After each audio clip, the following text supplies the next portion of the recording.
Fala agora o presidente dos Estados Unidos, Joe Biden. O petróleo não mais será autorizado em solo americano e, então, daremos um golpe na economia russa. Essa é uma decisão bipartidária do nosso país. Os Estados Unidos se reuniram para apoiar o povo ucraniano e nós não participaremos do subsídio do ataque russo. Tomamos essa decisão em consulta próxima aos nossos aliados, sobretudo na Europa, pois uma resposta unificada à agressão de Putin é o nosso foco de manter toda a OTAN e toda a União Europeia e todos os nossos aliados unificados. Nós entendemos que muitos dos nossos parceiros e aliados na Europa não poderão se juntar a nós. Os Estados Unidos produzem muito mais petróleo domesticamente do que todos os países da Europa em conjunto. Na verdade, nós somos um exportador líquido de energia. Então, tomamos essa decisão quando outros não podem, mas estamos trabalhando proximamente com os nossos parceiros europeus para reduzir a dependência deles da energia russa também. Nossas equipes estão discutindo como farão isso acontecer, mas hoje nós continuamos unidos no nosso propósito de continuar aumentando a pressão sobre Putin para desistir dessa guerra. Nossa ideia é continuar causando prejuízo a Putin. Eu disse desde o início de que seria honesto com o povo americano, e quando isso começou, eu disse que a defesa da liberdade teria um custo, e um custo também para nós nos Estados Unidos. Tanto republicanos quanto democratas entendem e deixaram claro que nós devemos tomar essa decisão. Na última semana, conversei várias vezes com o presidente Zelensky para entender a situação em campo e me consultar e continuar a me consultar com os nossos aliados europeus sobre como ajudar o povo ucraniano. Nós já oferecemos mais de $1 bilhão em auxílio aos ucranianos. Os envios de armamentos estão chegando todos os dias dos Estados Unidos na Ucrânia e estamos coordenando o envio para os nossos aliados de armamentos similares, incluindo a Alemanha e a Holanda. Estamos também fornecendo apoio humanitário ao povo ucraniano, tanto para aqueles que continuam na Ucrânia, quanto aqueles que conseguiram escapar para outros países europeus. Estamos enviando dezenas de milhares de toneladas de alimentos e mais auxílio médico ao povo. Enviei o secretário Blinken para visitar a fronteira entre a Polônia e a Ucrânia, e também para a Moldova.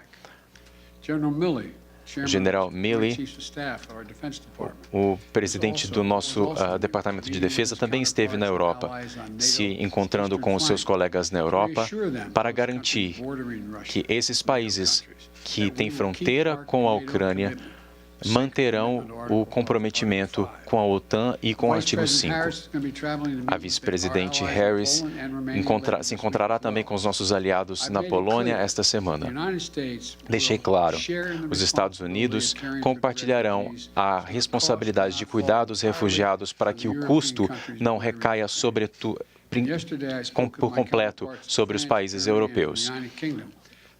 Conversei com os meus colegas no Reino Unido e em outros países para conversar sobre as medidas que nós tomaremos com os nossos parceiros ao redor do mundo para responder a essa agressão.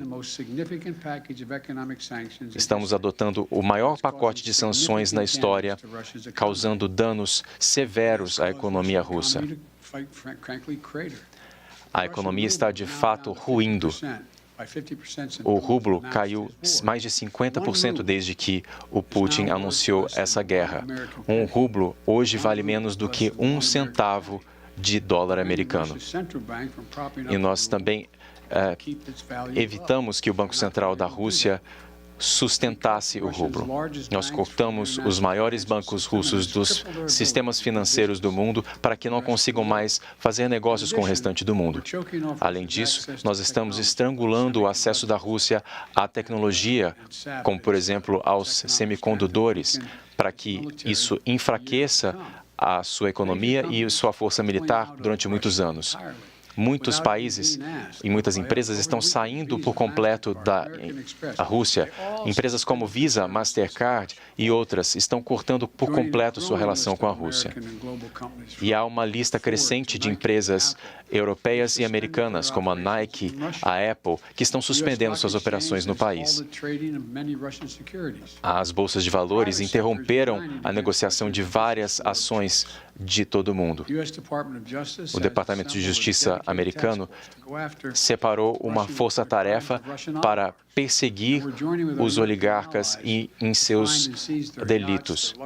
Estamos tomando os seus jatos e iates, tudo isso para causar dor a eles por conta da guerra da Rússia. Eu li que um deles tinha mais de 400 pés de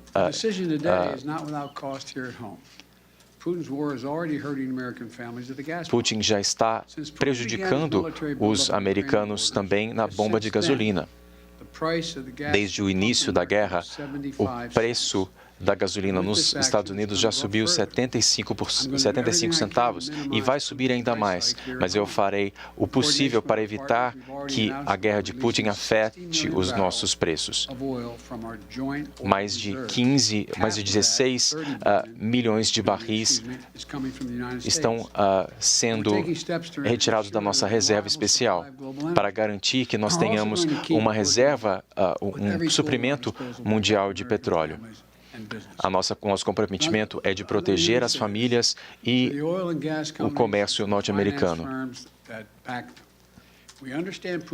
Nós entendemos que a guerra de Putin está causando danos e elevando os preços, mas isso não é desculpa para que as empresas elevem sobremaneira os preços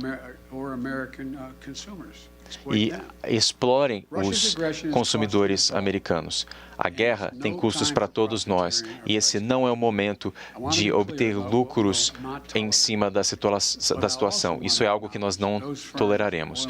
Mas eu quero também reconhecer que essas empresas que estão saindo da Rússia estão dando exemplo para outras.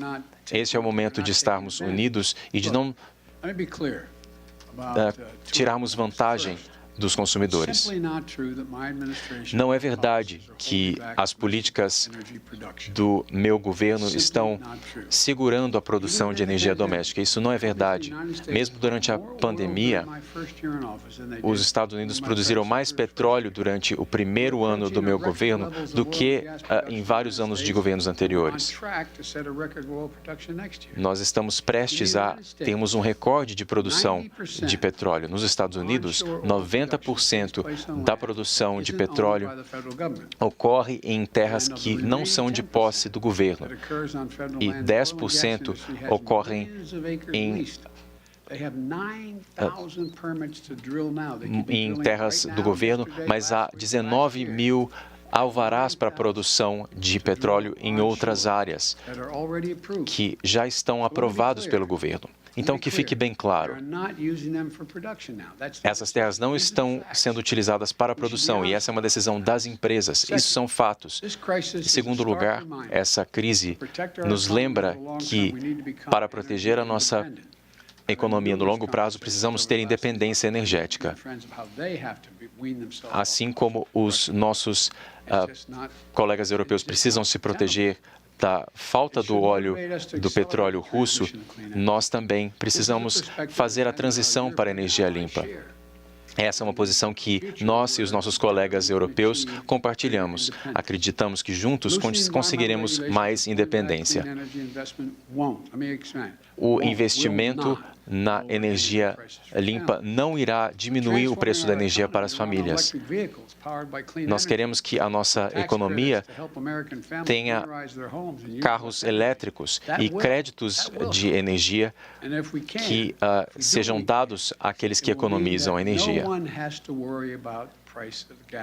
Nós queremos que ninguém precise se preocupar com o preço da gasolina no futuro, para que líderes como Putin não possam usar o petróleo como forma de manipulação política, como outros já fizeram. Queremos que a tecnologia do futuro seja limpa em todos os países do mundo. Esse é um objetivo para o qual nós devemos correr. Nas últimas semanas, o povo ucraniano inspirou o mundo com a sua coragem, o seu patriotismo e a sua determinação de viverem livres. A guerra de Putin causou sofrimento enorme e uma perda desnecessária de vidas de mulheres, crianças e várias outras pessoas no país. Os líderes ucranianos, assim como outros ao redor do mundo, têm pedido incessantemente um cessar-fogo. E isso necessita diplomacia real, mas Putin parece decidido a continuar no seu caminho de morte, não importa o custo.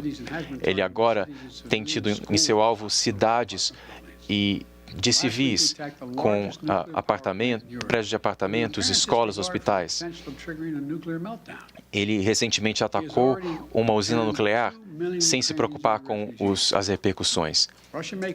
Ele atacou até mesmo refugiados.